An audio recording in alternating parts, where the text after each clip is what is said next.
Scott. Ask Scott. Hey Scott, Dylan here. I'm calling from Southeast Asia, doing a bit of traveling and trying to work on my product listing.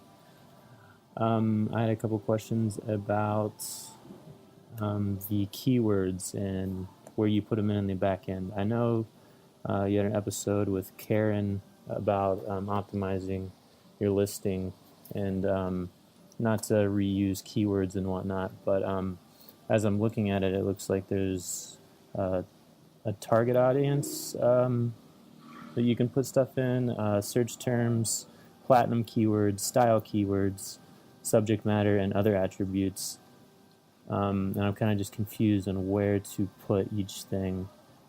So yeah, if you could help me out with that, that'd be great. The target audience, I'm not sure if you're supposed to put like adults, children, age groups, or really what to put in there. And I was kind of confused if you put the keywords that you want to be able to search for your product in under search terms, or if you put them under the platinum keywords, and if you would just double up on putting them in search terms and in the platinum keywords.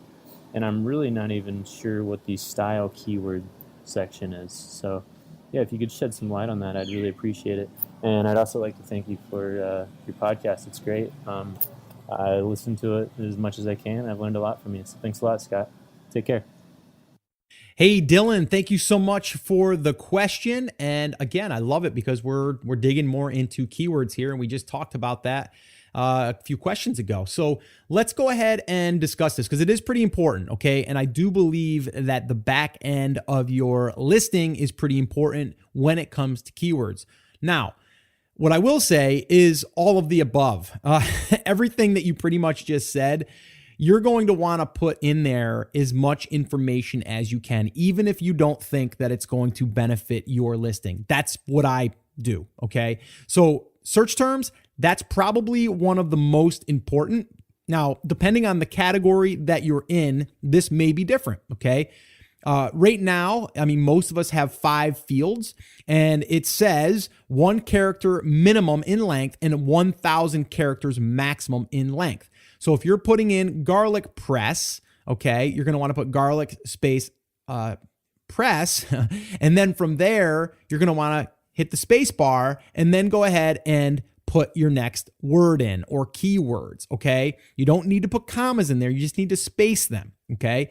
And you want to put as many, you want to fill them up in all of the search terms, okay? Now, your platinum keywords, again, I don't believe that this has any effect, but it's a field there. If you have the option to fill it, then fill it, okay? Now, I wouldn't use those keywords there as my main keywords, but I would definitely put them there. It can't hurt, okay? Now, some of you have an account that doesn't have that opened up. I think it's grandfathered in, depending on how old your account was, and also for other types of sellers, okay? But right now, if it is not grayed out where you can add something in. Maybe it's going to be those random keywords that you found in a Google search that you did that you weren't going to include. Maybe just throw them in there, okay? Now, moving on to the subject matter, okay? What is the product's subject? What is the product about?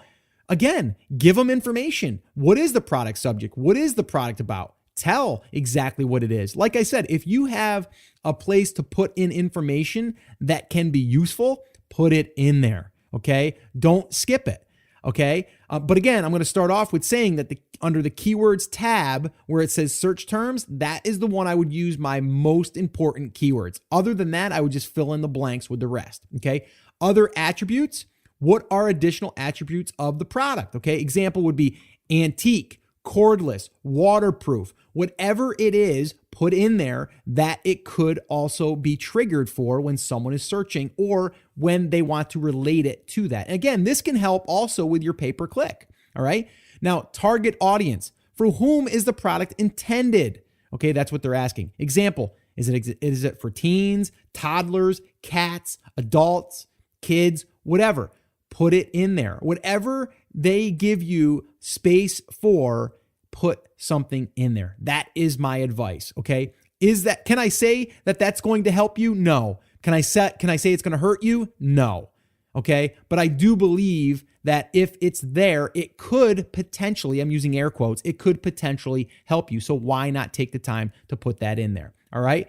And that is pretty much the back end for in the keywords tab itself. All right. So I would definitely recommend doing that. I don't think it's going to hurt you. I think it can only help you, if at all. But I would definitely put that in there. So hopefully this has helped you. This has helped everyone else listening that might have had this same question. Hopefully. I did want to remind you guys, though, if you guys wanted to learn more about what we talked about on those 2 episodes with Karen Thaxton about, optimizing your listings. That was episode 155. So theamazingseller.com/155. And then also 86. So that would be theamazingseller.com/86.